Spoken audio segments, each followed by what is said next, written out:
어머니, 제가 진짜 잘 모실게요. 이제 제가 어머니의 딸이에요. 결혼식 날 환하게 웃으며 내게 속삭이던 목소리. 저에게는 그 말이 세상에서 가장 아름다운 약속이었습니다. 그래서 저는 믿었습니다. 그리고 단 한 번도 의심하지 않았습니다. 제게 딸이 생겼다는 기쁨에 눈이 멀어 그 아이의 그늘진 속마음은 보려 하지 않았습니다. 그토록 살갑게 웃던 미소 뒤에 잔인한 칼이 숨겨져 있을 거라고는 제 어리석은 믿음이 결국 제 아들의 발목을 잡은 것이었음을 저는 그때는 꿈에도 몰랐습니다. 평생 가슴을 치며 후회할 줄은. 사연 시작 전에 무료로 할 수 있는 구독과 좋아요를 눌러주시면 제게 큰 힘이 됩니다. 안녕하세요. 저는 63살 박순희입니다. 그날이 생각납니다. 29살 민수가 처음 수진이를 데려왔던 날. 키가 작고 통통한 체격에 동그란 얼굴, 그런데 참 예쁜 아이였어요. 무엇보다 웃는 모습이 너무나 밝고 상냥했습니다. 현관에서 깍듯하게 절을 하며 인사하는 모습에서 저는 이 아이가 제대로 된 집안에서 자란 아이구나 싶었습니다.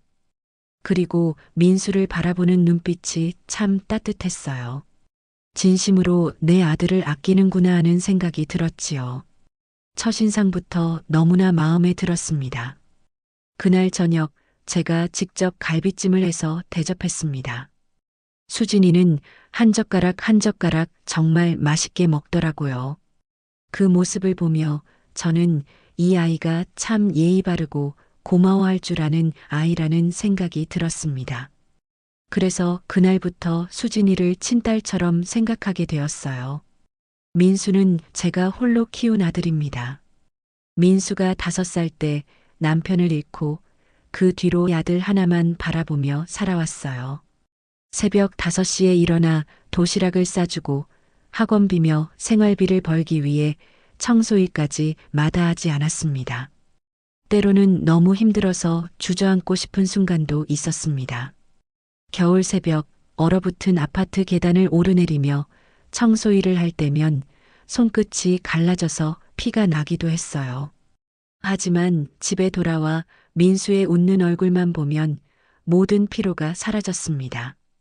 그 아이 하나 잘 키우는 것이 제 인생의 전부였거든요.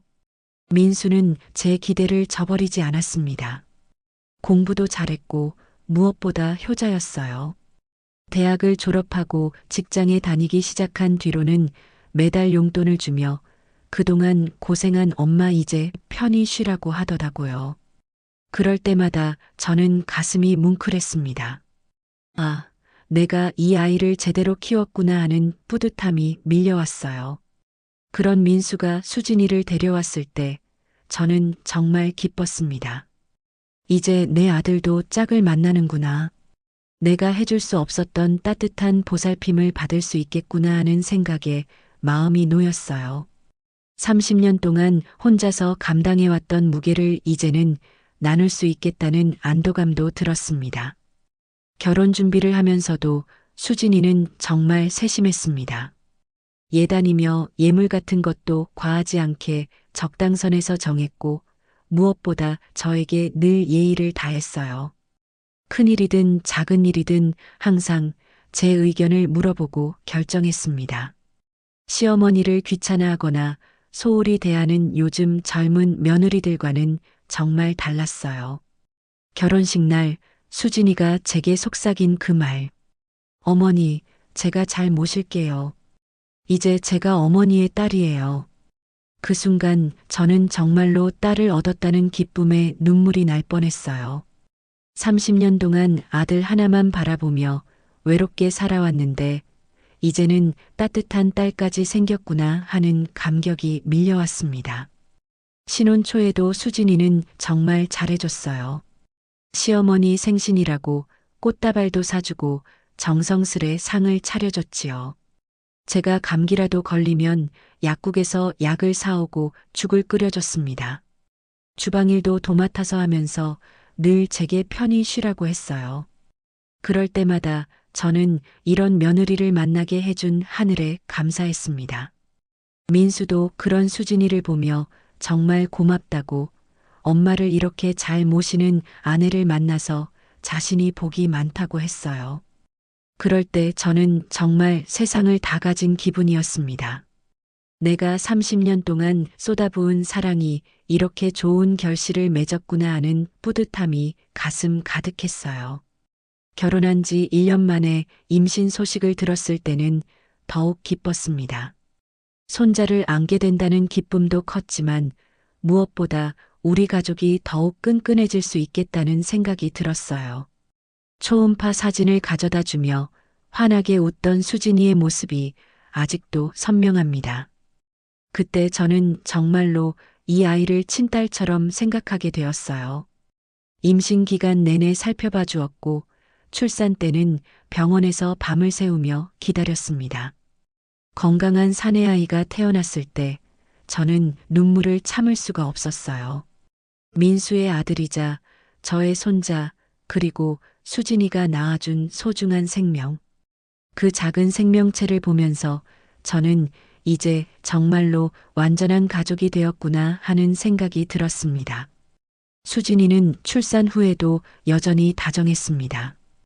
제가 손자를 돌보는 것을 당연하게 여기지도 않았고 오히려 늘 미안하다고 고맙다고 했어요. 그런 며느리를 보면서 저는 정말로 복을 많이 받았다는 생각이 들었습니다. 손자가 태어난 뒤로는 더욱 행복한 나날들이었어요. 퇴근한 민수가 아들을 안고 까르르 웃게 만들면 수진이는 옆에서 그 모습을 흐뭇하게 바라보곤 했습니다. 저는 그런 가족의 모습을 보면서 이보다 더 행복할 수가 있을까 하는 생각이 들었어요. 수진이가 저에게 감사하다는 말을 할 때마다 저는 지난 30년의 모든 고생이 헛되지 않았다는 생각이 들었습니다.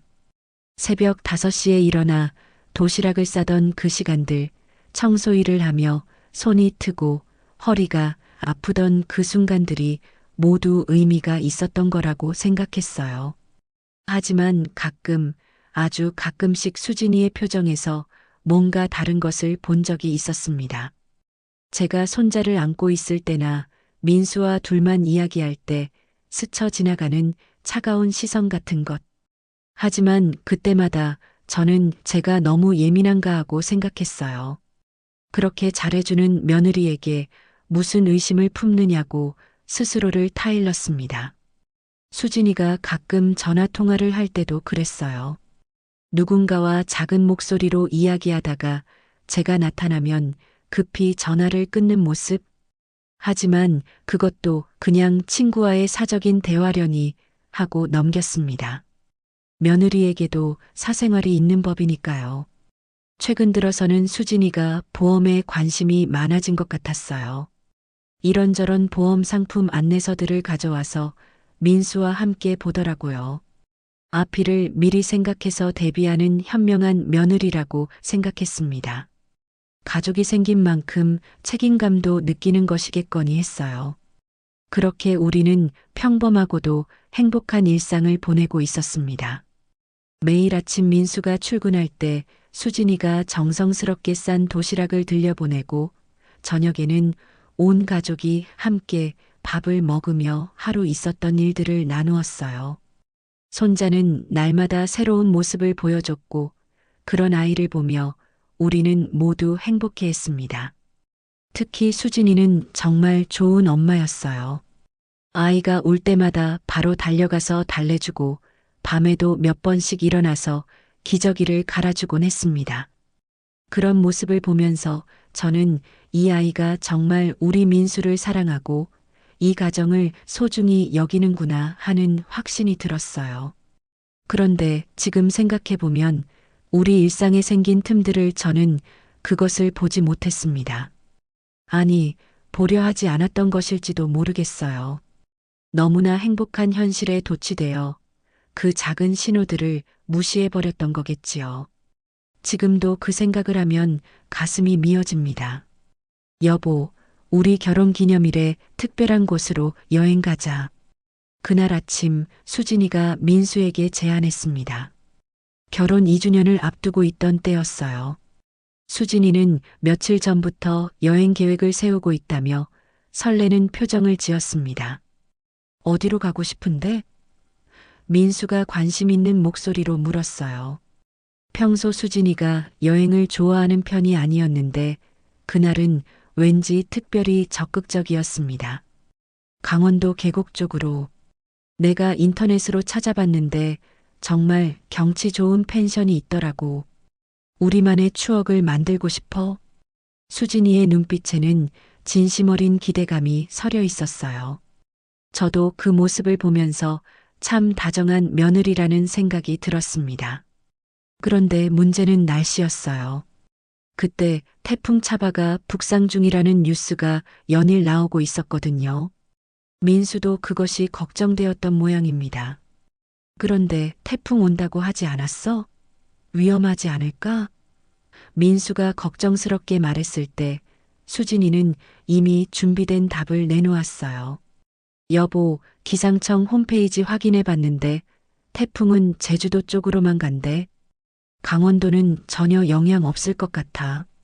오히려 지금이 아니면 언제 갈 수 있겠어? 날씨도 시원하고 좋잖아. 저도 그 대화를 들으면서 수진이 말이 맞다고 생각했어요. 뉴스에서도 태풍이 제주도와 남해안 쪽으로만 영향을 줄 거라고 했거든요. 강원도까지는 멀리 떨어져 있으니까 괜찮을 거라고 여겼습니다. 수진이는 저에게도 와서 자세히 설명해 줬어요. 어머니, 봐보세요. 기상청에서 태풍 경로를 이렇게 표시해 놨는데 우리가 갈 강원도는 완전히 다른 쪽이에요. 걱정하지 마세요. 그때 수진이가 보여준 기상청 화면을 보니 정말로 태풍은 제주도 남쪽 해상을 지나 남해로 빠질 예정이었어요. 강원도와는 정반대 방향이었습니다. 그래서 저도 안심하고 여행을 허락했지요. 그래, 그럼 조심해서 다녀와라. 그런데 1박만 하고 바로 돌아와. 혹시 모르니까. 제가 당부했을 때 수진이는 환하게 웃으며 고개를 끄덕였어요. 네, 어머니. 걱정 마세요. 안전한 곳으로만 갈게요. 그리고 정우 잘 부탁드려요. 그렇게 말하는 수진이의 모습에서는 정말로 행복한 여행을 기대하는 새댁의 모습이 보였습니다. 그날 오후 2시경 두 사람은 짐을 챙겨서 출발했어요. 날씨도 맑고 좋았습니다. 태풍의 영향은 전혀 느껴지지 않았어요. 오히려 바람도 시원하고 하늘도 청명해서 여행하기 좋은 날씨였습니다. 어머니, 내일 저녁에 맛있는 선물 가져올게요. 수진이가 차창을 내리고 손을 흔들며 인사했어요. 민수도 웃으며 엄마 걱정하지 마세요라고 했습니다. 저는 그 모습을 보면서 참 보기 좋다는 생각이 들었어요. 차가 떠나고 나서 저는 손자와 함께 평온한 하루를 보냈습니다. 저녁 뉴스를 봐도 태풍은 예상대로 제주도 남쪽 해상에 있었고 강원도 지역의 날씨는 맑음이었어요. 그래서 더욱 안심했습니다. 그날 밤 8시쯤 민수에게서 전화가 왔어요. 엄마, 펜션에 잘 도착했어요. 정말 경치 좋은 곳이네요. 수진이가 정말 좋은 곳을 찾았어요. 민수의 목소리는 기분 좋게 들렸습니다. 그래, 다행이다. 그런데 날씨는 어때? 태풍 영향은 없지? 제가 물으니까 민수는 웃으며 대답했어요. 전혀 없어요. 오히려 날씨가 너무 좋아서 수진이가 내일 아침에 계곡 구경 가자고 하네요. 그 말을 듣고 저도 안심했습니다. 역시 기상청 예보가 맞았구나 싶었어요. 그럼 조심해서 구경하고 일찍 출발해라. 그리고 수진이 몸조리 잘하라고 해라. 네, 알겠어요. 엄마도 손자 때문에 너무 힘들어하지 마세요. 그렇게 통화를 마쳤을 때 저는 정말로 평온했습니다. 내 아들이 행복한 시간을 보내고 있다는 생각에 마음이 따뜻했어요. 그런데 문제는 그 다음날 새벽부터 시작되었습니다. 새벽 4시쯤 갑자기 휴대폰에서 재난 문자가 울렸어요. 태풍 차바 경로 변경 북상 속도 급격히 증가. 전 지역 태풍주의보 발령. 그 순간 저는 잠이 확 깼습니다. 어떻게 된 일인지 이해할 수 없었어요. 분명 어제까지만 해도 태풍은 제주도 쪽으로만 간다고 했는데 갑자기 전 지역이라는 건 무슨 의미인지 몰랐거든요. 급히 TV를 켜보니 기상캐스터가 긴급 속보를 전하고 있었어요. 태풍 차바가 예상보다 훨씬 빠른 속도로 북상하면서 진로도 기존 예측과 달리 내륙 쪽으로 변경되었습니다. 현재 강원도 지역에 태풍주의보가 발령되었으며 산간 지역은 특히 주의해야 합니다. 그 뉴스를 보는 순간 저는 가슴이 철렁했습니다. 민수와 수진이가 바로 그 강원도 산간 지역에 있었거든요. 급히 민수에게 전화를 걸었지만 통화가 되지 않았어요. 산간 지역이라 전파 상태가 좋지 않은 모양이었습니다. 몇 번을 시도한 끝에 겨우 민수와 통화가 되었어요. 민수야, 태풍주의보 발령됐다. 지금 당장 출발해서 내려와. 제가 다급하게 말했을 때 민수의 목소리도 당황스러워 보였습니다. 엄마, 정말요? 어제까지만 해도 괜찮다고 했는데요. 지금 밖을 봐도 바람이 조금 부는 정도인데요. 하지만 저는 불안한 마음을 감출 수 없었어요. 뉴스에서 그러는데 뭔 소리야. 지금 당장 짐 싸서 출발해. 알겠니?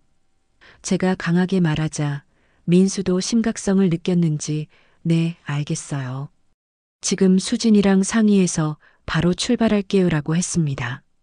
그런데 1시간쯤 후에 다시 민수에게서 전화가 왔어요. 엄마, 수진이가 아침에 계곡만 잠깐 보고 출발하자고 해요. 펜션 사장님도 오전 중에는 괜찮을 거라고 하고요. 그 말을 듣는 순간 저는 화가 났습니다. 무슨 소리야? 태풍주의보가 발령됐는데 계곡을 뭐하러 가? 당장 출발해. 하지만 민수는 망설이고 있었어요. 수진이가 꼭 가보고 싶어 해요. 정말 잠깐만 보고 올게요. 그때 뒤에서 수진이의 목소리가 들렸습니다. 여보, 정말 잠깐만. 오늘 아니면 언제 또 올 수 있겠어? 저는 그 순간 정말로 화가 났어요. 위험한 상황인데 왜 그렇게 고집을 부리는지 이해할 수 없었거든요. 수진아, 위험하다니까. 나중에 또 올 수 있잖아. 하지만 수진이는 포기하지 않았어요. 어머니, 정말 조금만요. 1시간만 보고 바로 출발할게요. 그리고 펜션에서도 오전에는 안전하다고 했어요. 결국 민수가 중재했습니다. 엄마, 정말 짧게 보고 올게요. 조금이라도 위험해 보이면 바로 돌아올게요. 그 말에 저도 할 수 없이 허락했지만 마음은 너무나 불안했어요. 오전 10시쯤 바람이 점점 거세져 가고 있었습니다. 서울에서도 태풍의 영향이 느껴지기 시작했어요. 하물며 강원도 산간 지역은 얼마나 위험할까 하는 생각에 가슴이 답답했습니다. 그리고 정확히 오전 11시 수진이에게서 전화가 왔습니다. 그런데 그 목소리가 너무나 다급하고 떨리고 있었어요. 어머니, 어머니. 수진이가 울부짖는 소리였습니다. 수진아, 무슨 일이야? 제가 놀라서 물으니까 수진이는 흐느끼며 말했어요. 민수 오빠가 계곡에서 떨어졌어요. 그 순간 저는 머리가 하얘지는 것을 느꼈습니다. 설마 했던 일이 정말로 일어난 거였어요. 뭐라고? 어떻게 떨어져? 바람이 너무 세서요. 저기 경치 좋은 곳에서 사진을 찍으려고 했는데 발을 헛디뎌서. 수진이의 설명은 울음 때문에 제대로 들리지 않았어요. 하지만 한 가지는 확실했습니다. 민수가 크게 다쳤다는 것이었어요. 지금 어디 있어? 119는 불렀어? 제가 정신없이 물어봤을 때 수진이는 네, 이미 불렀어요. 지금 구조대가 와서 구조하고 있어요. 병원으로 가야 해요라고 대답했습니다. 저는 즉시 택시를 불러서 강원도로 향했어요. 가는 내내 가슴이 터질 것만 같았습니다. 왜 그때 더 강하게 말리지 않았을까?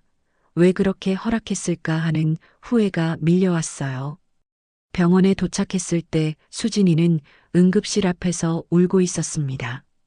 온몸이 비에 젖어 있었고 얼굴도 새파랗게 질려 있었어요. 저를 보자마자 달려와서 어머니 미안해요.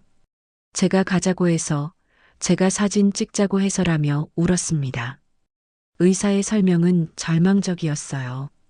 민수는 10m 높이에서 떨어져서 머리를 심하게 다쳤다고 했습니다. 즉시 수술을 해야 하지만 상태가 매우 위중하다고 했어요.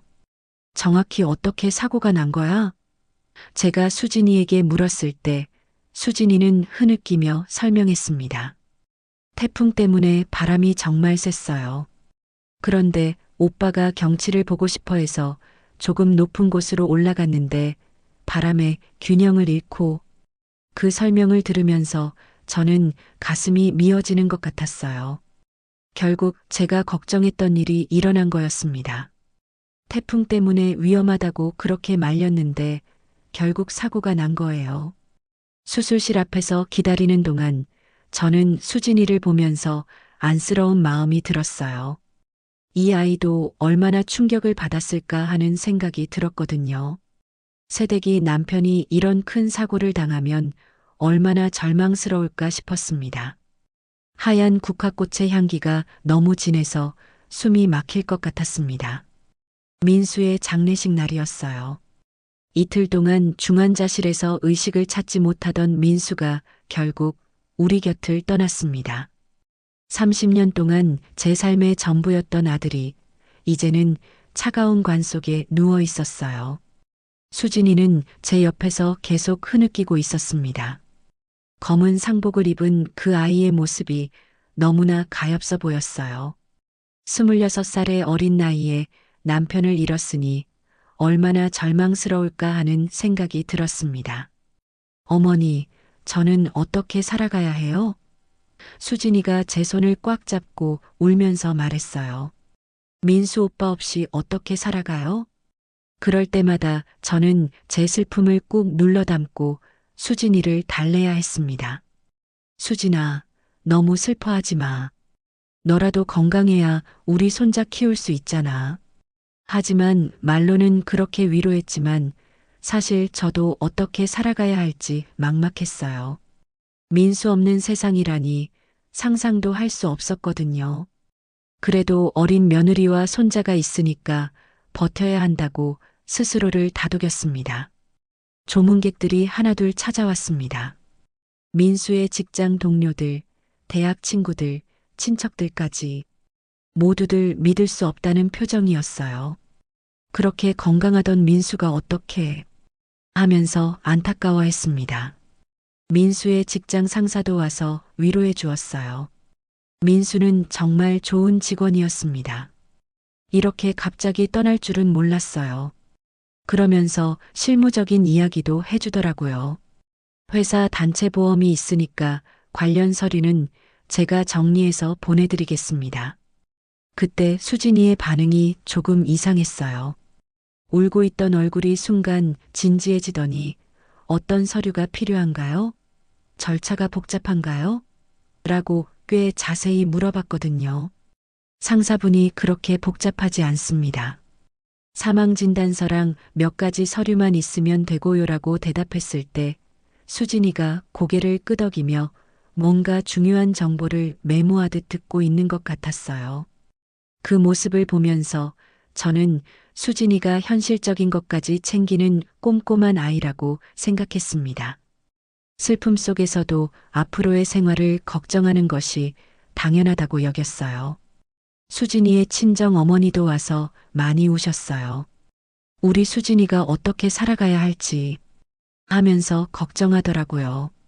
그 말을 듣고 저는 더욱 수진이를 챙겨야겠다는 생각이 들었습니다. 걱정하지 마세요. 제가 수진이랑 손자 잘 보살필게요. 제가 그렇게 말하자 수진이는 어머니 고마워요. 어머니가 계셔서 제가 버틸 수 있어요 라며 더욱 세게 울었습니다. 장례식이 끝나고 집으로 돌아온 후 수진이는 계속 제 곁에서 맴돌았어요. 혼자 있기가 힘든 모양이었습니다. 어머니, 제가 어머니 방에서 자도 될까요? 혼자 있기가 너무 무서워요. 그래라, 그래라. 얼마든지 그렇게 해라. 저는 수진이가 안쓰러워서 무엇이든 다 해주고 싶었어요. 이 아이가 빨리 슬픔에서 벗어날 수 있도록 도와주고 싶었습니다. 그런데 첫 번째로 이상한 점을 발견한 건 장례식 이틀 후였습니다. 그날 오후 저는 시장에 나갔다가 깜빡한 게 있어서 집으로 돌아왔어요. 평소 같으면 미리 말했을 텐데 그날은 급해서 그냥 들어갔거든요. 현관문을 열고 들어가는데 거실에서 수진이의 목소리가 들렸습니다. 누군가와 전화 통화를 하고 있었어요. 네, 생명보험 청구하려고 전화드렸습니다. 그 순간 저는 걸음을 멈췄어요. 물론 보험금을 청구하는 것 자체는 당연한 일이지만 아직 장례를 치른 지 이틀밖에 안 되었는데 벌써 그런 일을 처리한다는 게 조금 이상했거든요. 피보험자가 사고로 사망했는데 어떤 서류가 필요한가요? 처리 기간은 얼마나 걸리나요? 수진이의 목소리는 제가 지금까지 들어본 것 중에서 가장 차분하고 사무적이었어요. 그동안 제 앞에서는 항상 울먹이고 떨리는 목소리였는데 전화로 이야기할 때는 완전히 다른 사람 같았습니다. 마치 이미 여러 번 연습해 본 것처럼 능숙하게 질문하고 있었어요. 네, 사망진단서하고 가족관계 증명서요. 그리고 보험증서 원본도요. 알겠습니다. 그럼 내일 바로 가져가겠습니다. 그 통화가 끝나고 나서 저는 일부러 큰 소리로 다녀왔다고 말하며 들어갔어요. 그러자 수진이가 급히 휴대폰을 치우더니 다시 슬픈 표정을 지었습니다. 어머니, 일찍 오셨네요. 수진이의 목소리는 다시 울먹이는 톤으로 돌아왔어요. 그 급작스러운 변화가 저에게는 매우 어색하게 느껴졌습니다. 응, 깜빡한 게 있어서. 수진아, 뭐 하고 있었어? 제가 슬쩍 물어보니까 수진이는 그냥 앉아 있었어요. 민수 오빠 생각하면서요 라고 대답했어요. 하지만 저는 분명히 들었거든요. 보험금 청구 전화를 하고 있었다는 걸 말이에요. 왜 저에게 숨기려고 했을까? 그냥 솔직히 말하면 될 텐데 하는 생각이 들었습니다. 그날 저녁 수진이가 먼저 보험 이야기를 꺼냈어요. 어머니, 제가 내일 보험회사에 다녀와야 할 것 같아요. 민수 오빠 보험금 청구하러요. 그래야지. 그런데 너무 서두르지는 마라. 제가 그렇게 말하자 수진이는 아니에요. 빨리 처리해야 해요. 앞으로 생활비도 걱정이고 아이 키우는 것도 돈이 많이 들잖아요 라고 했어요. 그 말은 맞는 말이었지만 뭔가 계산적으로 들렸어요. 평소 같으면 이런 현실적인 문제보다는 슬픔에 더 빠져 있을 법한데 너무 차분하게 미래 계획을 세우고 있는 것 같았거든요. 다음 날 수진이는 정말로 보험회사에 갔다 왔습니다. 돌아와서는 생각보다 절차가 복잡하다며 한숨을 쉬었어요. 서류 심사도 까다롭고 시간도 꽤 걸린다고 하네요. 그런데 그 말을 할 때의 수진이 표정을 보니 슬픔보다는 조급함이 더 많이 보였어요. 마치 빨리 돈을 받고 싶어서 안달이 난 것 같은 느낌이었습니다. 수진아, 보험금이 얼마나 나오는 거야? 제가 물어봤을 때 수진이는 잠깐 당황하는 것 같았어요. 아, 그게 정확히는 모르겠어요. 여러 가지가 있어서. 여러 가지? 제가 다시 물으니까 수진이는 말을 바꿨어요. 아, 회사에서 들어준 것 말고 개인적으로 든 것도 있나 해서요. 아직 확실하지 않아요. 그 대답이 너무 모호했어요. 자기 남편의 보험인데 얼마나 나오는지 모른다는 게 말이 안 되잖아요. 그 후로 며칠 동안 저는 수진이를 더 자세히 관찰하게 되었어요. 그리고 점점 더 많은 이상한 점들을 발견하기 시작했습니다. 가장 눈에 띄는 건 전화 통화였어요. 수진이가 누군가와 전화할 때마다 제가 가까이 가면 급히 끊거나 다른 방으로 가서 이야기했습니다. 그리고 통화가 끝나고 나면 항상 생각에 잠긴 표정을 지었어요. 특히 밤늦은 시간에 전화하는 일이 많았어요. 제가 잠들었다고 생각할 때 거실에서 작은 목소리로 누군가와 이야기하는 소리가 들렸습니다. 한 번은 궁금해서 살짝 들어봤는데 아직 시간이 좀 더 걸릴 것 같아라는 말이 들렸어요. 컴퓨터 사용도 이상했어요. 평소에는 인터넷을 별로 안 하던 수진이가 요즘은 제가 잠든 후에 거실에서 컴퓨터를 하는 시간이 많아졌습니다. 한밤중에 화장실 가려고 나갔다가 봤는데 보험 관련 사이트들을 보고 있더라고요. 표정 변화도 눈에 띄었어요. 제가 있을 때는 항상 슬픈 표정이었지만 가끔 제가 옆에 없다고 생각할 때는 전혀 다른 표정을 짓고 있었어요. 마치 뭔가를 계획하고 있는 듯한 진지하면서도 차가운 표정이었습니다. 민수의 물건을 정리할 때가 가장 이상했어요. 어머니, 민수 오빠 물건 정리해야겠어요. 너무 슬퍼서 볼 수가 없어요라고 하면서 혼자서 민수 방을 뒤지고 있었거든요. 뭘 찾는 거야? 제가 물으니까 중요한 서류들이 어디 있는지 찾고 있어요. 보험 증서나 통장 같은 것들 말이에요라고 대답했어요. 하지만 그 모습이 단순히 서류를 찾는 것 같지 않았어요. 민수의 개인적인 물건들을 하나하나 꼼꼼히 확인하고 뭔가를 찾고 있는 것 같았거든요. 수진아, 급하게 하지 말고 천천히 해. 어차피 시간 많잖아. 제가 말하니까 수진이는 순간 당황한 표정을 지었어요. 아, 네.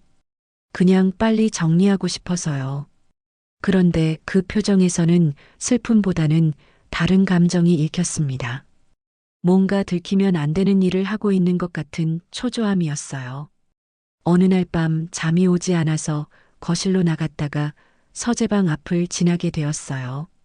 그런데 안에서 작은 목소리로 누군가와 통화하는 소리가 들렸습니다. 문 앞에서 귀를 기울여 보니 계획대로 진행되고 있어. 조금만 더 기다려라는 말이 들렸어요. 그리고 어머니는 아무것도 모르고 있어.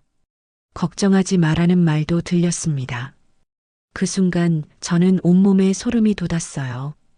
계획대로 진행되고 있다는 게 무슨 뜻일까요? 그리고 누구와 그런 이야기를 하고 있는 건지 무엇보다 저를 두고 아무것도 모르고 있다는 말이 가슴에 꽂혔습니다. 다음 날 아침 수진이는 평소처럼 슬픈 표정으로 아침을 차렸어요. 하지만 저는 그 표정이 이제 연기처럼 보이기 시작했습니다. 너무나 완벽한 슬픔의 연기였어요. 수진아, 어젯밤에 누구랑 전화했어? 제가 직접적으로 물어봤을 때 수진이는 당황하며 전화요? 아무도요라고 대답했어요. 하지만 저는 분명히 들었거든요.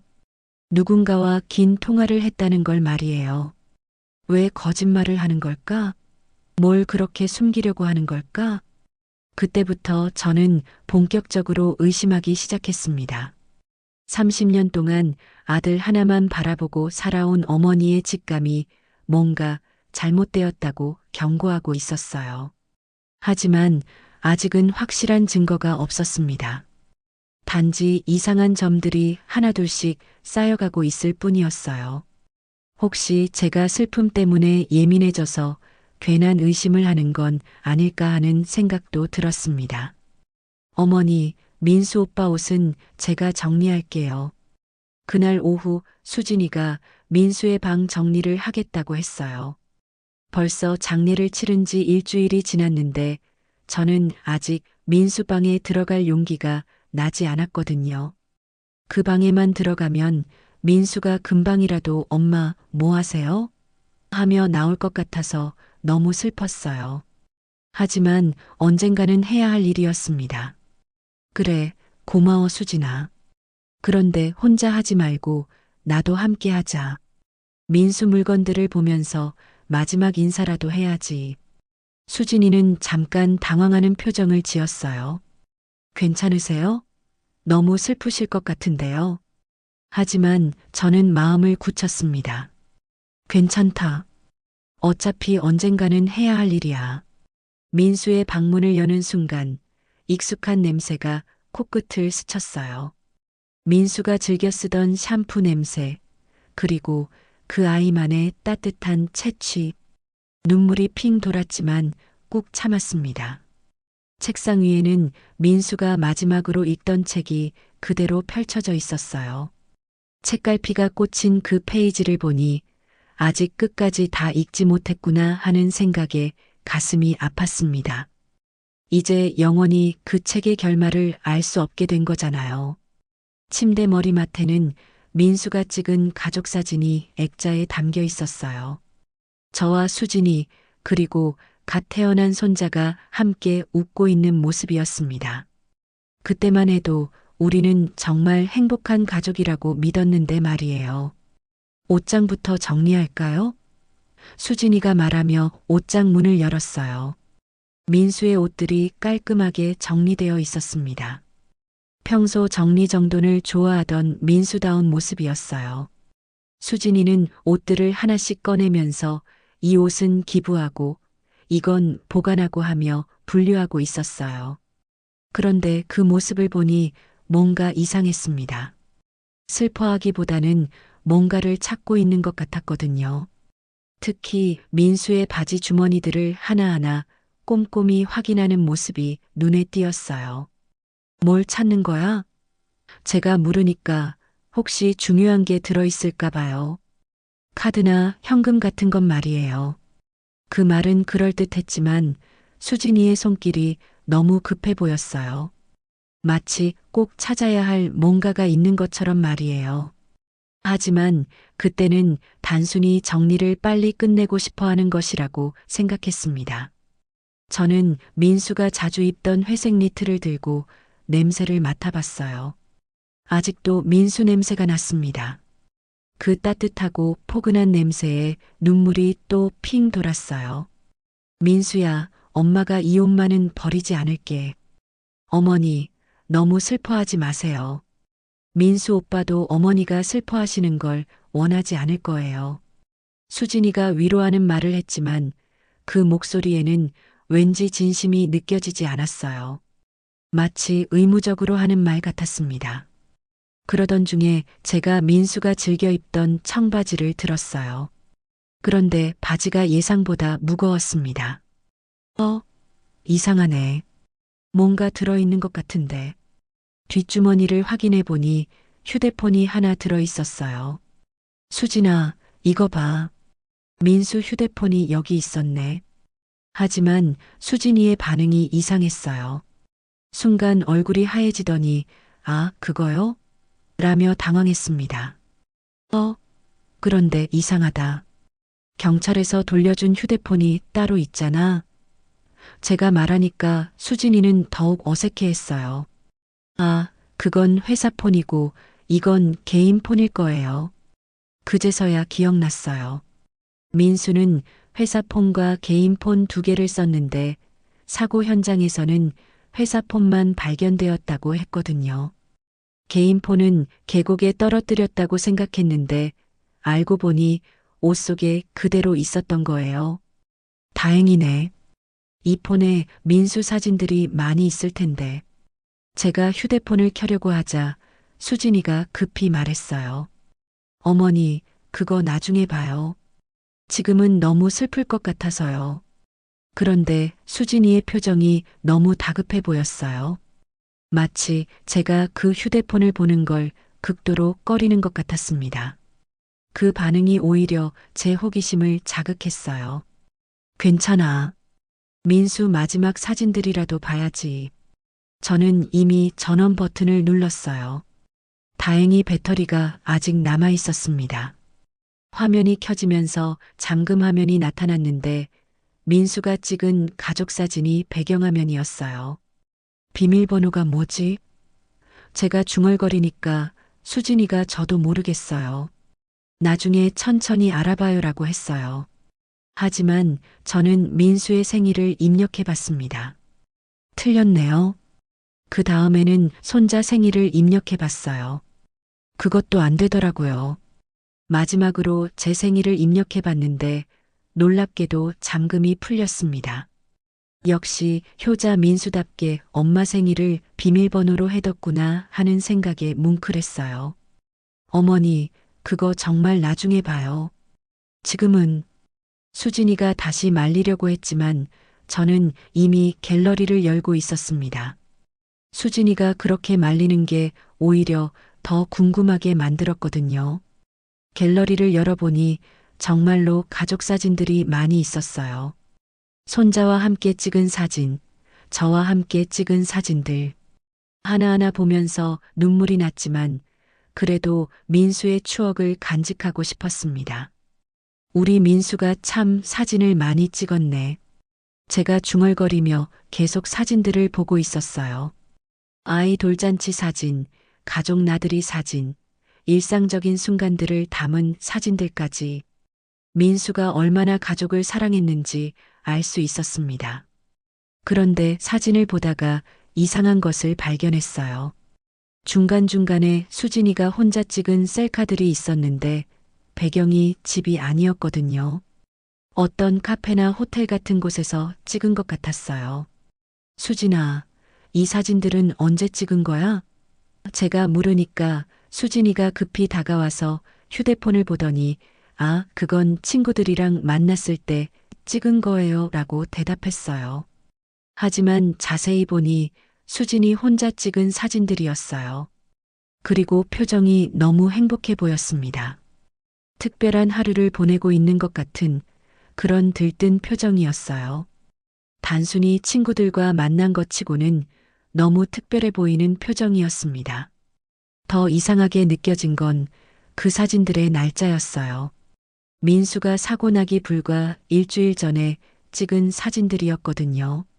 그때는 민수가 위험에 처할 줄도 모르고 수진이가 그렇게 행복해하고 있었던 거예요. 계속 스크롤을 내리다 보니 충격적인 사진을 발견했습니다. 수진이가 어떤 남자와 함께 찍은 사진이었어요. 그것도 아주 친밀한 분위기로 찍은 사진이었습니다. 사진 속에서 수진이는 한 남자의 어깨에 기대고 있었어요. 그 남자의 얼굴은 각도상 잘 보이지 않았지만 둘 사이의 분위기가 결코 친구 사이가 아니었습니다. 너무나 자연스럽고 친밀한 모습이었어요. 제 손이 떨렸어요.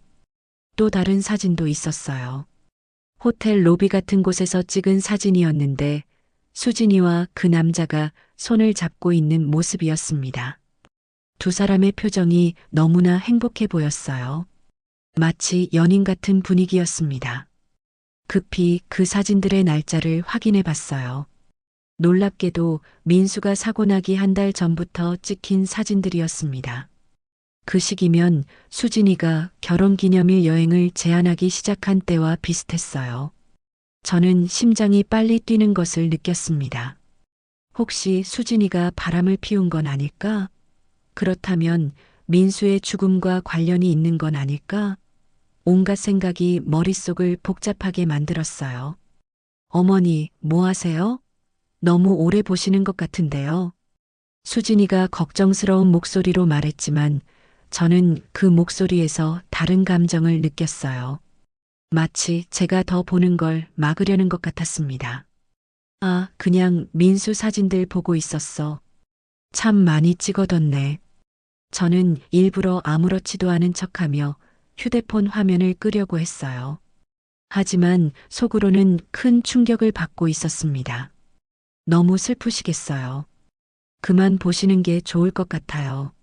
수진이가 말했을 때 저는 그 표정을 유심히 봤어요. 분명히 안도의 표정이 스쳐 지나갔습니다. 마치 제가 중요한 뭔가를 놓쳤다고 생각하는 것 같았어요. 그래, 나중에 천천히 봐야겠다. 지금은 너무 슬프네. 저는 연기를 하며 휴대폰을 민수 서랍에 넣는 척했어요. 하지만 실제로는 제 옷 속에 몰래 숨겼습니다. 수진이는 제가 서랍에 넣은 줄 알고 있을 거예요. 그 후로 옷 정리를 계속했지만 저는 전혀 집중할 수가 없었어요. 자꾸만 그 사진들이 머릿속을 맴돌았거든요. 수진이가 다른 남자와 그렇게 친밀하게 찍은 사진들 말이에요. 어머니, 힘드시면 오늘은 이만하고 내일 계속해요. 수진이가 제안했을 때 저는 그러자고 했어요. 더 이상 여기 있으면 들킬 것 같았거든요.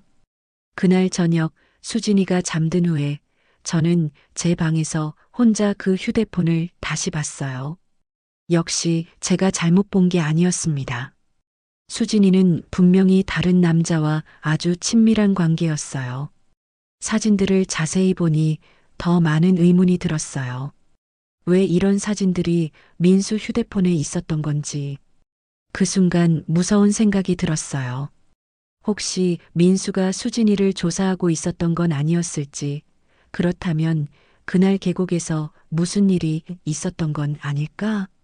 30년 키운 내 아들이 하루아침에 그런 실수를 할 리가 없어. 그 생각이 확신으로 바뀌기 시작했어요. 민수는 평소에도 조심스러운 성격이었는데 정말로 단순한 실수로 계곡에서 떨어졌을 것 같지 않았습니다. 그리고 수진이의 이상한 행동들도 다시 생각해 봤어요. 장례식 이틀 후에 바로 보험금을 문의한 것, 밤마다 누군가와 몰래 통화하는 것, 민수 물건을 너무 급하게 정리하려는 것, 모든 게 수상해 보이기 시작했습니다. 저는 그날 밤 한숨도 잘 수 없었어요. 머릿속에는 온통 의심과 불안한 생각들만 가득했습니다. 제가 그토록 아끼고 믿었던 며느리가 혹시 뭔가 끔찍한 일과 관련이 있는 건 아닐까 하는 두려운 생각이 들었거든요. 혼자서는 안 되겠다는 생각이 들었어요. 이 일을 제대로 해결하려면 전문가의 도움이 필요했습니다. 며칠 동안 수진이를 관찰하면서 저는 확신을 갖게 되었어요. 분명히 뭔가 숨기고 있다는 것을, 그리고 민수의 죽음이 단순한 사고가 아닐 수도 있다는 것을 말이에요. 민수 휴대폰에서 발견한 그 사진들이 계속 머릿속을 맴돌았습니다. 수진이가 다른 남자와 그렇게 친밀하게 찍은 사진들. 그것도 민수가 죽기 불과 한 달 전에 찍은 사진들이었어요. 그리고 수진이의 행동들도 점점 더 의심스러워 보였어요. 특히 전화 통화하는 모습이 그랬습니다. 누군가와 작은 목소리로 이야기하다가 제가 나타나면 급히 끊는 일이 계속 반복되었거든요. 인터넷으로 사설탐정 사무소를 찾아봤어요. 여러 곳을 검색해 본 결과 김영석 소장이라는 분이 운영하는 곳이 평판이 좋더라고요. 제가 필요한 바로 그런 전문가였습니다. 다음 날 오전 수진이가 마트에 나간 사이에 저는 탐정사무소에 전화를 걸었어요. 정말 급한 일이라고 말씀드리니 바로 오라고 하셨습니다. 탐정사무소는 생각보다 깔끔하고 전문적인 느낌이었어요. 김 소장님은 50대 초반의 중년 남성으로 경찰 출신이라고 자기소개를 하셨습니다. 어디서부터 어떻게 설명해야 할지 막막했지만 저는 간절한 마음으로 도움을 요청했어요. 우리 며느리가 뭔가 숨기고 있는 것 같고 내 아들의 죽음과 관련이 있을지도 모르겠다고 말씀드렸습니다. 김 소장님이 자세한 이야기를 들어보자고 하셨어요. 저는 처음부터 차근차근 설명했습니다.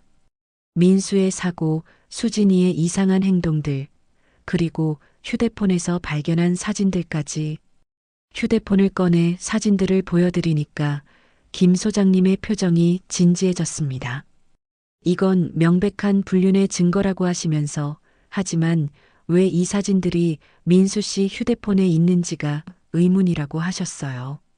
김 소장님은 몇 가지 가능성을 제시해 주셨어요. 민수가 부인의 불륜을 알고 증거를 수집하고 있었을 가능성, 수진이가 실수로 잘못 보낸 것일 가능성, 그리고 수진이가 의도적으로 민수에게 보낸 것일 가능성까지. 세 번째 가능성을 들으니 온몸에 소름이 돋았어요. 김 소장님이 갑자기 민수가 생명보험에 가입되어 있었는지 물어보셨어요.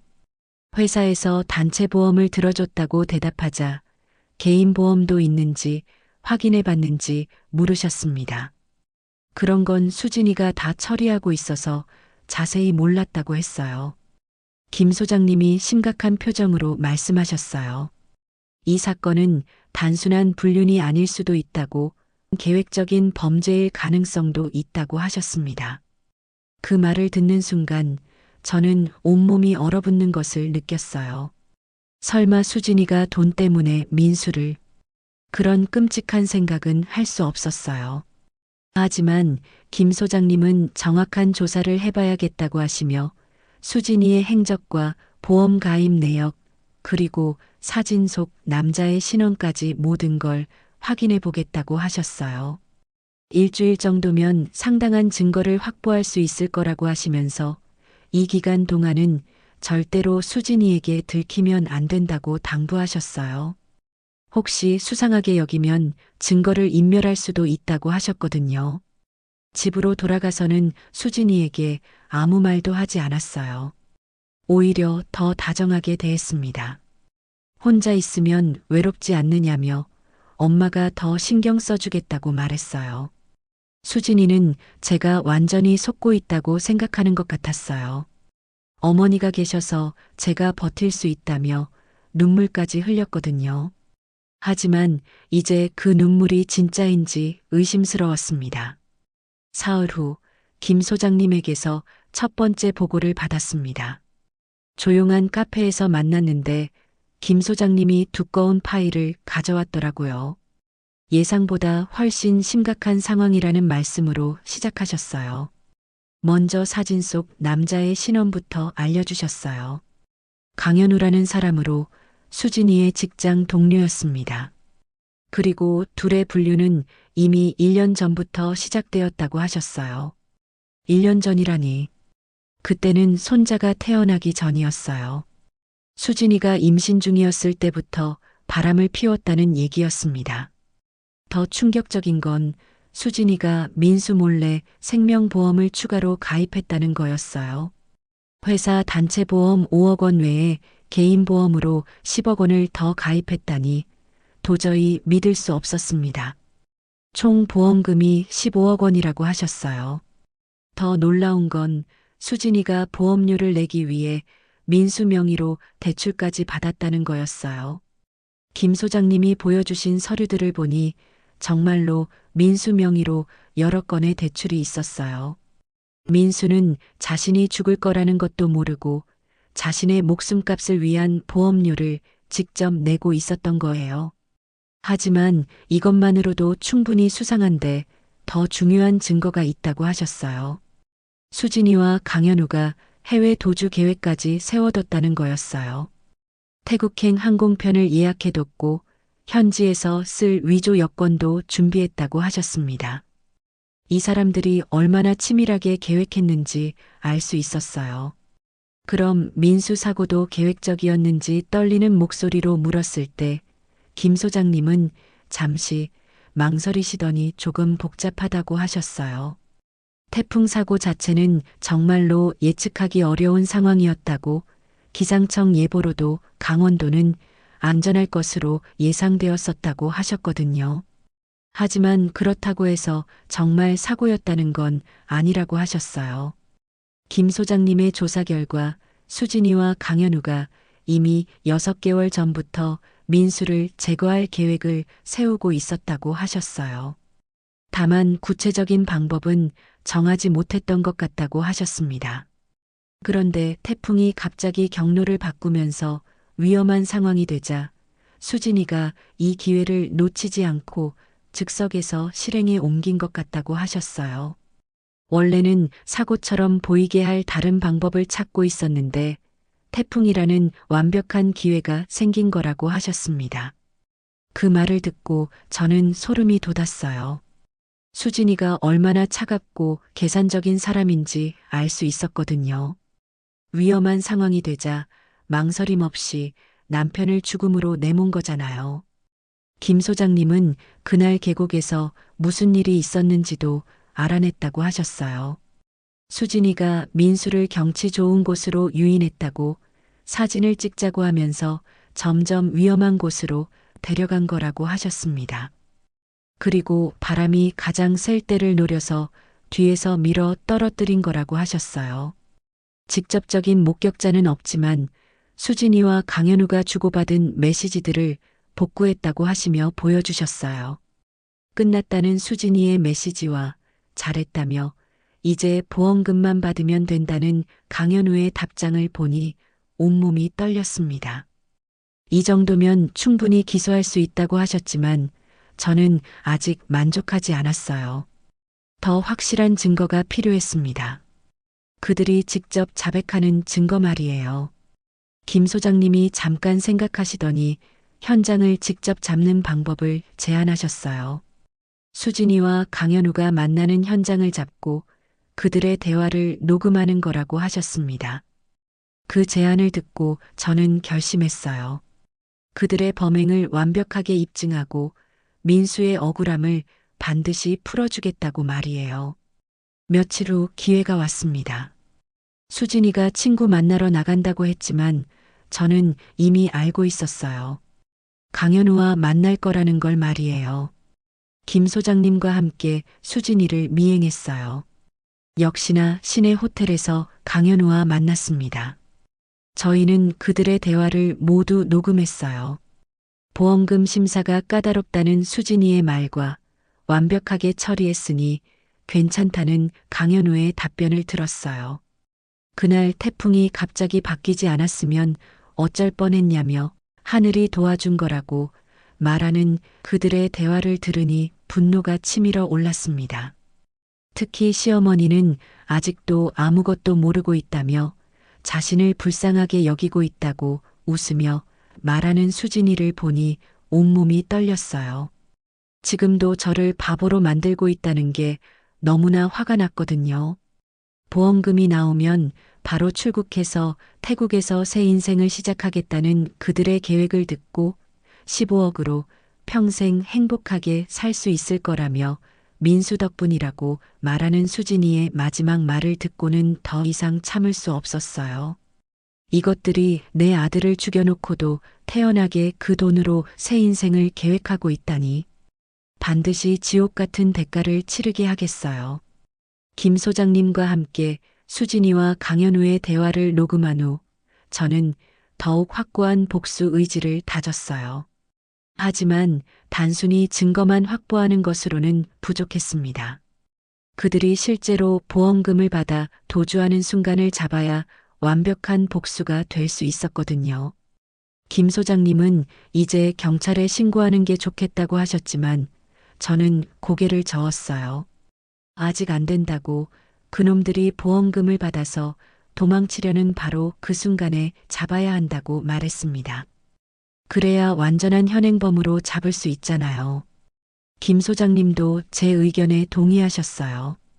공항에서 잡으면 더욱 극적이고 확실한 증거가 될 거라고 하시면서 하지만 타이밍을 정확히 맞춰야 한다고 하셨습니다.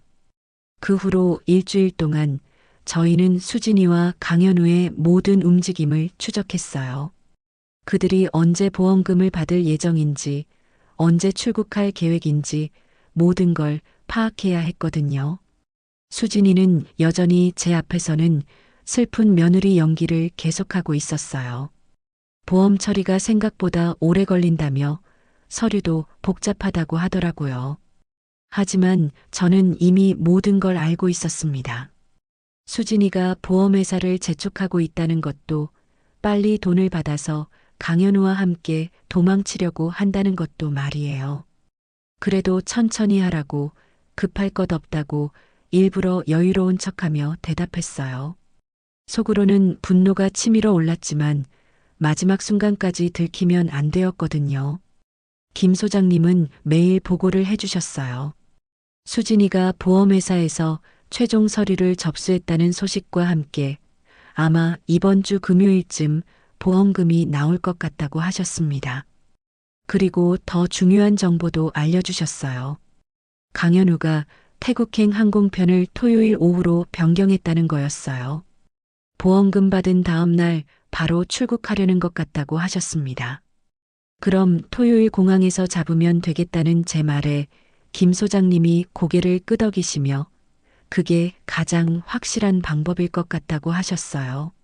하지만 경찰과 미리 협조해야 한다고 현장에서 체포할 수 있도록 해야 한다고 하셨습니다.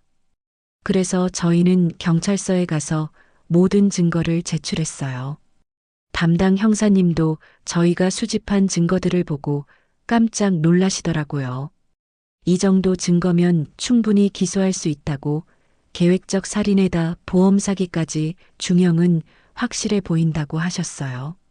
토요일 공항에서 현장 검거가 가능한지 물어보니 물론이라며 준비하겠다고 답해 주셨어요. 출국 심사대에서 잡는 게 가장 확실하다고 하시면서 도주 의도를 명확히 입증할 수 있다고 하셨습니다. 그 주 내내 저는 긴장과 기대감으로 잠을 제대로 이루지 못했어요. 드디어 민수의 원수를 갚을 수 있는 날이 다가오고 있었거든요. 30년 동안 아들 하나만 바라보고 살아온 어머니로서 이보다 더 중요한 순간은 없었습니다. 금요일 오후 수진이가 환한 얼굴로 집에 돌아왔어요. 보험금이 나왔다며 기뻐하는 모습을 보니 그 기쁜 표정 뒤에 숨겨진 진실을 알고 있는 제 마음은 더욱 차가워졌습니다. 정말인지 얼마나 나왔는지 모르는 척 물어보니 생각보다 많이 나왔다며 이제 당분간은 생활 걱정 안 해도 될 것 같다고 대답하더라고요. 하지만 정확한 금액은 말하지 않았습니다. 15억이라는 거액을 말할 수는 없었겠죠. 그리고 내일 하루 친정에 다녀와야 할 것 같다고 했어요. 부모님께 보험금 소식도 알려드리고 앞으로 계획도 상의하고 싶다고 하더라고요. 그 말을 듣고 저는 속으로 씁쓸하게 웃었어요. 친정에 가는 게 아니라 강현우와 함께 공항으로 가는 거였거든요. 그래도 다녀오라고, 오래 걸려도 괜찮으니까 부모님과 좋은 시간 보내고 오라고 일부러 여유롭게 말했어요. 마지막까지 완벽하게 속여야 했으니까요. 그날 밤 수진이는 짐을 쌌어요. 겉으로는 친정에 가는 것처럼 보이게 하려고 간단하게만 챙겼지만 저는 그 안에 여권과 중요한 물건들이 들어있다는 걸 알고 있었어요. 그 모습을 지켜보니 분노보다는 서글픔이 먼저 들었습니다. 제가 그토록 아꼈던 며느리가 마지막까지 저를 속이고 있다는 게 말이에요. 토요일 아침 수진이가 출발 준비를 하고 있을 때 저는 마지막으로 연기를 했어요. 조심해서 다녀오라고, 그리고 고맙다고 말했습니다. 뭐가 고맙냐고 수진이가 물었을 때 저는 의미심장하게 말했어요. 민수를 잘 보살펴줘서 고맙다고, 그리고 지금까지 나를 위로해줘서 고맙다고. 사실은 속였다고 말하고 싶었지만 수진이는 눈치채지 못했어요. 수진이가 집을 나간 후 저는 즉시 김 소장님에게 연락했어요. 출발했다고 말씀드리니 자신들도 준비되었다며 공항에서 만나자고 하셨어요. 김 소장님의 목소리에도 긴장감이 배어 있었어요. 택시를 타고 인천공항으로 향하는 동안 가슴이 두근거렸습니다. 드디어 그놈들에게 응보를 받게 할 수 있는 순간이 다가오고 있었거든요. 창밖으로 보이는 풍경들이 하나하나 눈에 들어왔어요. 이 모든 게 민수를 위한 마지막 여행이라는 생각이 들었습니다. 공항에 도착해서 김 소장님과 만났어요. 형사님들도 이미 대기하고 계셨고요. 수진이와 강현우가 3시 20분 태국행 비행기를 탈 예정이라며 지금 출국장 로비에서 체크인을 마치고 대기 중이라고 하셨어요. 김 소장님이 망원경으로 확인해 보시더니 저기 있다고 말씀하셨어요. 저도 망원경으로 봤는데 정말로 수진이와 강현우가 함께 있었어요. 둘이 나란히 앉아서 무언가를 이야기하고 있는 모습을 보니 마치 신혼부부처럼 보였습니다. 두 사람 옆에는 캐리어들과 여러 개의 쇼핑백이 놓여 있었어요. 아마 어제 시내에서 미리 명품들을 사둔 모양이었습니다. 제 아들의 목숨값으로 산 물건들을 보니 분노가 치밀어 올랐습니다. 정말 저런 놈들이 있을 수 있나 하는 생각이 들었어요. 15억이라는 거액을 손에 넣자마자 바로 사치품을 사고 해외 도주까지 준비한 그들의 모습이 너무나 가증스러웠어요. 더 가증스러운 건 수진이가 너무나 행복해 보인다는 거였어요. 남편이 죽은 지 겨우 한 달도 안 되었는데 마치 신혼여행이라도 떠나는 것처럼 웃고 있었거든요. 형사님이 출국 심사를 받으러 가면 바로 체포하겠다고 하시며 현행범으로 잡는 게 가장 확실하다고 말씀하셨어요. 저는 그 순간을 기다리며 마음속으로 민수에게 말했어요. 민수야, 엄마가 너의 원수를 잡고 있어. 조금만 더 기다려라.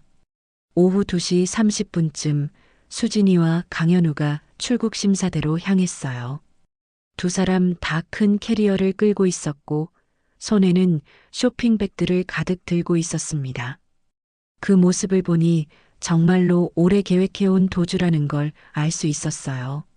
출국 심사대 앞에 줄을 서서 기다리는 그들의 모습을 보니 드디어 끝이 보인다는 생각이 들었어요. 수진이는 여전히 강현우와 웃으며 이야기하고 있었고 마치 평범한 연인이 여행을 떠나는 것처럼 보였습니다. 수진이가 여권을 꺼내 출국 심사관에게 내밀려는 바로 그 순간이었어요. 형사님들이 나타나서 박수진, 강현우라고 부르며 살인 및 보험 사기 혐의로 긴급 체포한다고 선언했습니다. 그 순간 수진이와 강현우의 얼굴이 하얗게 변했어요. 특히 수진이는 완전히 패닉 상태가 되더라고요. 이게 무슨 일인지 떨리는 목소리로 물어봤지만 이미 늦었어요. 주변 사람들도 무슨 일인지 궁금해하며 몰려들기 시작했습니다. 바로 그때 제가 나타났습니다. 형사님들 뒤에서 천천히 걸어 나오면서 수진이를 바라봤어요. 그 순간 수진이의 얼굴에서 모든 혈색이 사라지는 걸 봤습니다. 믿을 수 없다는 표정으로 저를 바라보더라고요. 어머니라고 부르며 더욱 당황하는 수진이에게 저는 차가운 목소리로 말했어요. 친정에 간다고 하지 않았느냐고, 여기서 뭘 하고 있느냐고 물었습니다. 수진이는 말을 더듬기 시작했어요.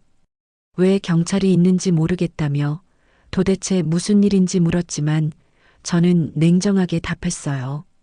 내가 더 잘 알잖아. 민수를 죽인 이유 말이야. 무슨 소리냐며 정말로 모르겠다고 울기 시작했지만 이제 그 눈물이 가짜라는 걸 알고 있었어요. 형사님이 증거 서류를 보여주며 보험금 15억 원을 받기 위해 남편을 살해한 혐의와 그 돈을 가지고 공범과 함께 해외로 도주하려던 혐의로 체포한다고 말씀하셨어요. 강현우도 체포되면서 오해라고 소리쳤지만 이미 늦었어요. 모든 증거가 다 나와 있었거든요. 수진이가 마지막으로 애원했지만 저는 냉정하게 말했어요. 30년 동안 키운 내 아들을 15억에 판년이 뭘 믿어달라는 거냐고. 그제서야 수진이의 얼굴에서 모든 가면이 벗겨졌어요. 진짜 모습을 드러내며 어떻게 알았냐고 물었어요. 저는 마지막으로 말했어요. 내가 아무리 완벽하게 계획했어도 어미의 직감을 속일 수는 없었다고. 민수가 하늘에서 도와줬을 거라고 너희들이 벌 받는 걸 보라고 말이에요. 공항은 순식간에 아수라장이 되었어요. 구경꾼들이 몰려들고 기자들도 나타나기 시작했습니다. 수진이와 강현우는 수갑이 채워진 채 연행되어 갔어요.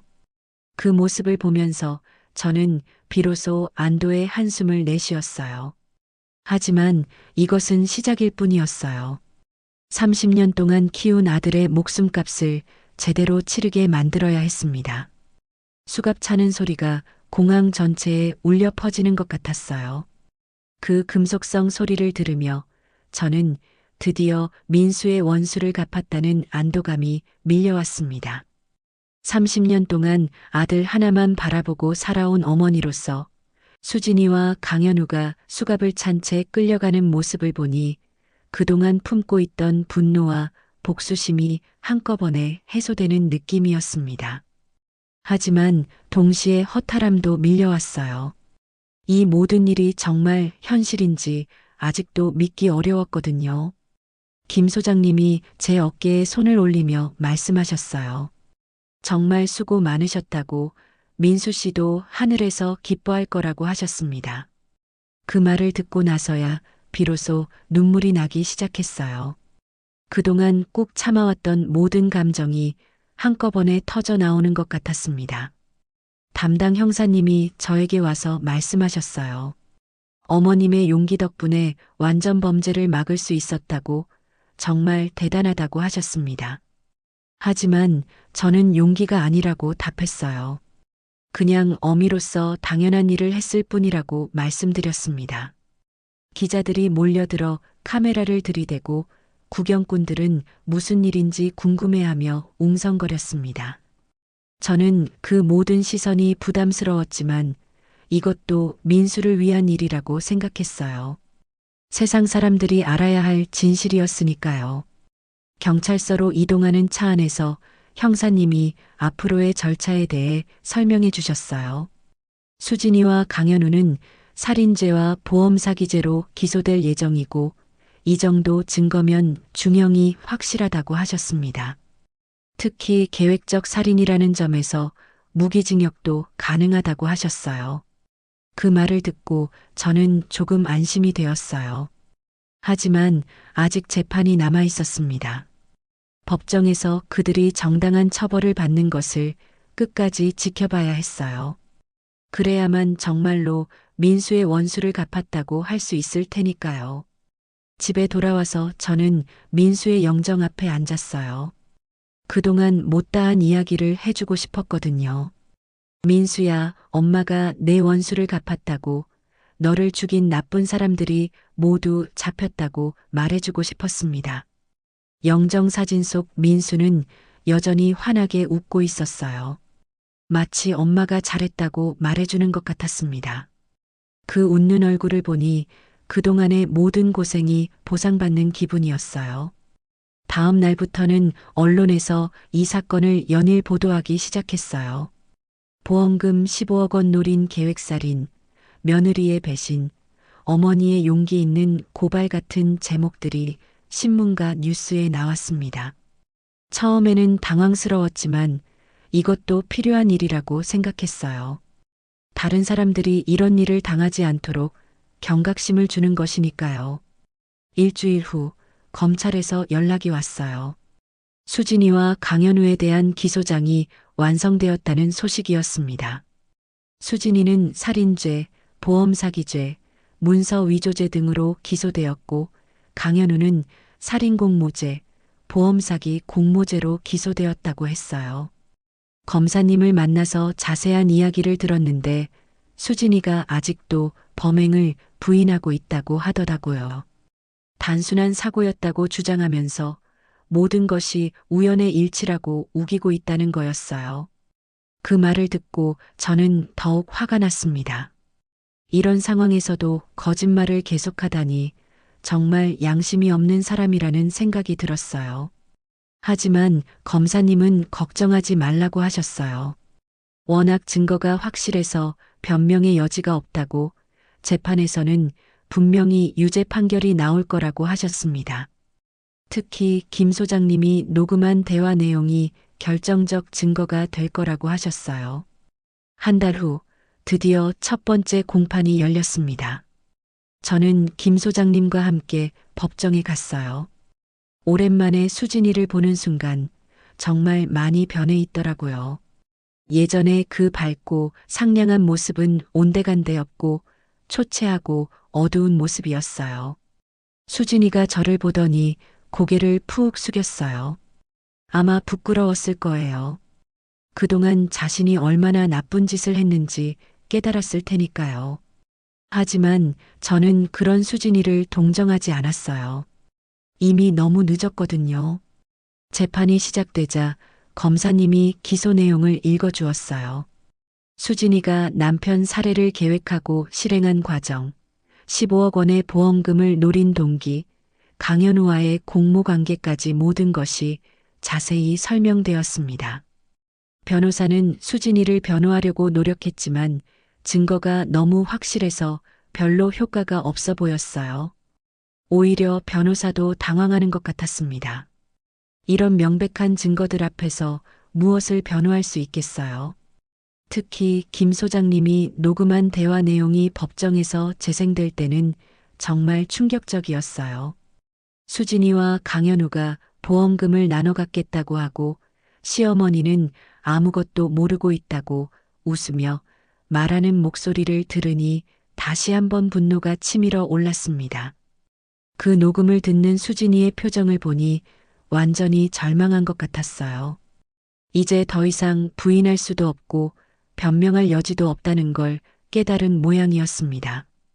강현우도 마찬가지였어요. 고개를 떨구고 아무 말도 하지 못하더라고요. 재판부에서 저에게 증언을 요청했어요. 저는 떨리는 마음으로 증언대에 섰습니다.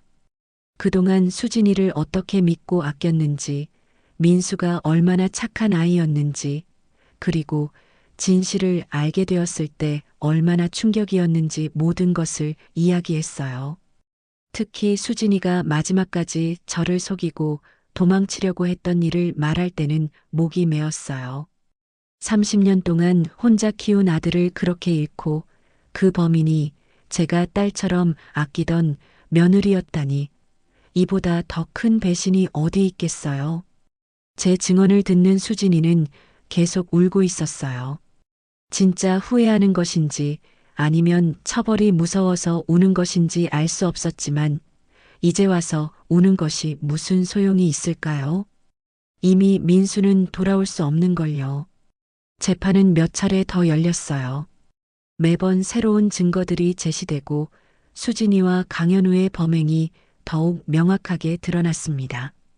보험 가입 과정, 태풍날의 정확한 행적, 사고 후의 행동 패턴까지 모든 것이 계획적이었다는 게 입증되었어요. 특히 민수의 개인 휴대폰에서 발견된 사진들이 결정적이었어요. 수진이가 강현우와 찍은 친밀한 사진들, 그리고 그 사진들이 민수 폰에 있게 된 경위까지 모든 것이 밝혀졌습니다. 수진이가 일부러 민수에게 보낸 것이라는 것도 확인되었어요. 왜 그런 짓을 했느냐는 재판부의 질문에 수진이는 대답하지 못했어요. 아마 민수를 심리적으로 괴롭혀서 자살로 유도하려던 계획의 일부였을 것이라고 검사님이 추정하셨습니다. 하지만 그 계획이 실패하자 직접적인 살인을 선택한 거라고 하셨어요.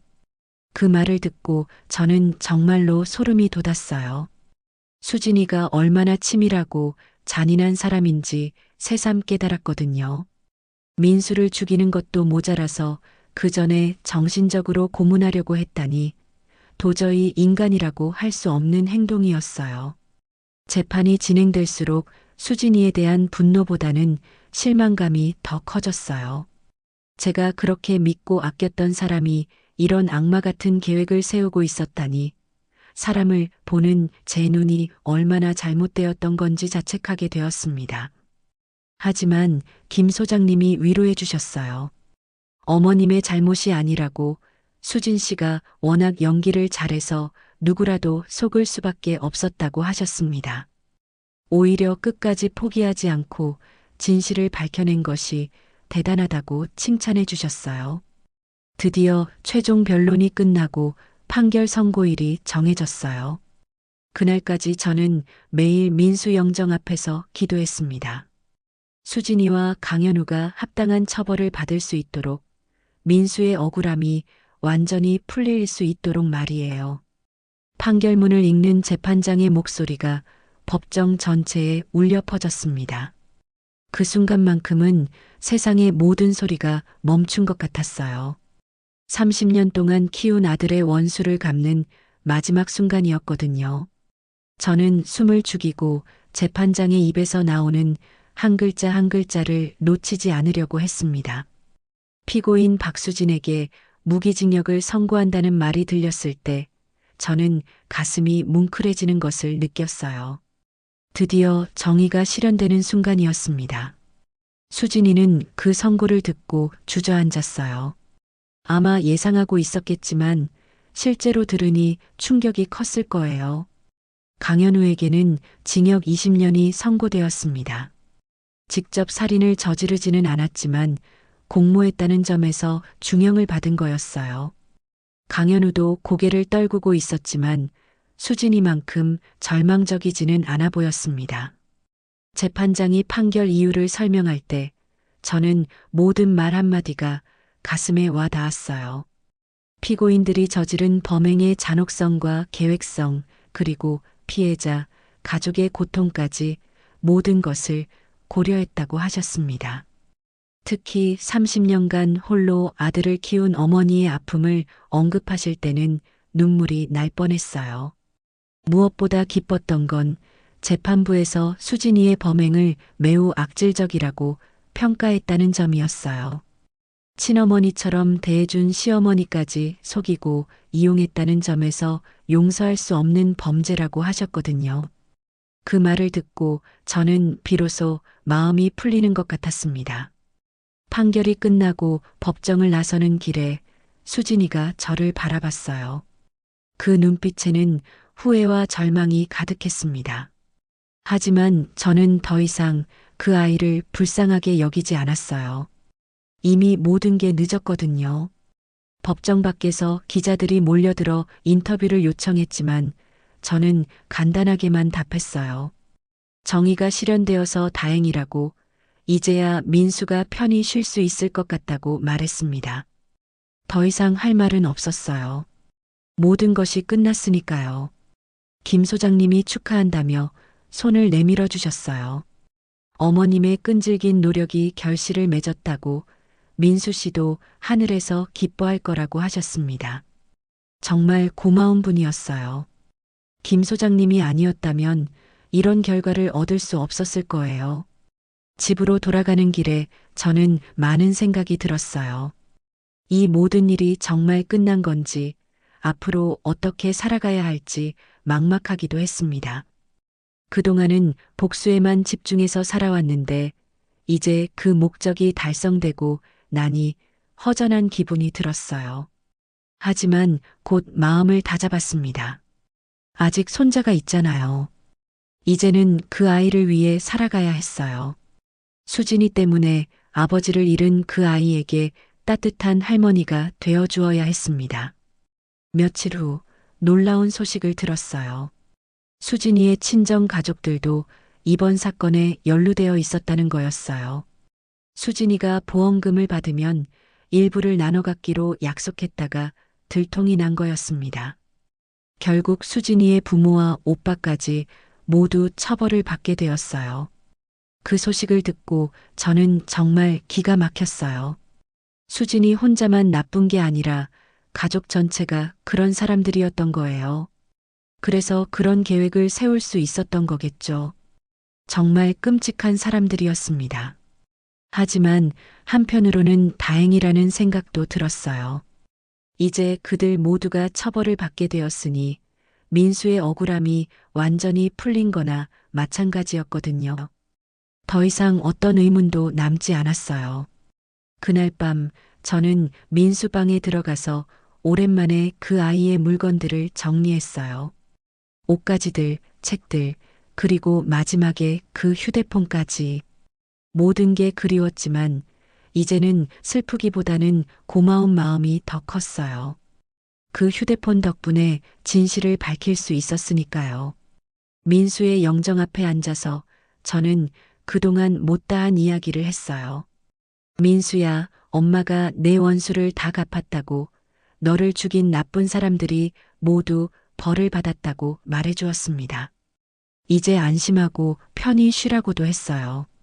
그리고 앞으로는 손자를 잘 키우겠다고 약속했어요. 내가 못다 해준 아버지 역할까지 할머니가 대신 하겠다고, 그 아이가 바르게 자랄 수 있도록 최선을 다하겠다고 말했습니다.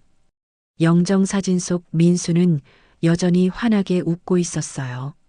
마치 엄마 수고했다고, 이제 그만 슬퍼하고 앞으로만 보라고 말하는 것 같았습니다. 그 웃는 얼굴을 보니 마음이 한결 가벼워졌어요. 손자는 아직 어려서 이 모든 일을 이해하지 못했지만 나중에 크면 아버지가 어떤 분이었는지 알려주려고 했어요. 착하고 효자였던 아버지의 이야기를, 그리고 할머니가 어떻게 정의를 실현했는지도 말해주고 싶었습니다. 일주일 후 수진이가 교도소에서 편지를 보냈어요. 정말 죄송하다는 내용이었지만 저는 그 편지를 다 읽지 않고 찢어버렸습니다. 이제 와서 사과한들 무슨 소용이 있을까요?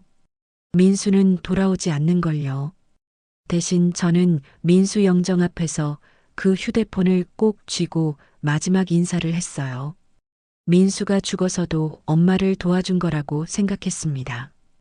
이제야 정말로 모든 것이 끝났어요. 수진이와 강현우는 감옥에서 평생을 보내게 되었고 그들의 가족들도 모두 처벌을 받았습니다. 더 이상 분노나 복수심에 사로잡히지 않고 그냥 평범한 할머니로 살고 싶습니다. 민수도 그것을 원할 거예요. 가끔 힘들 때마다 그 휴대폰을 보면서 민수를 그리워할 거예요. 그리고 세상에는 아직도 정의가 살아있다는 것을, 진실은 반드시 밝혀진다는 것을 믿으며 살아갈 거예요. 민수야, 이제 정말로 안심하고 편히 쉬어라. 엄마가 모든 걸 다 해결했단다.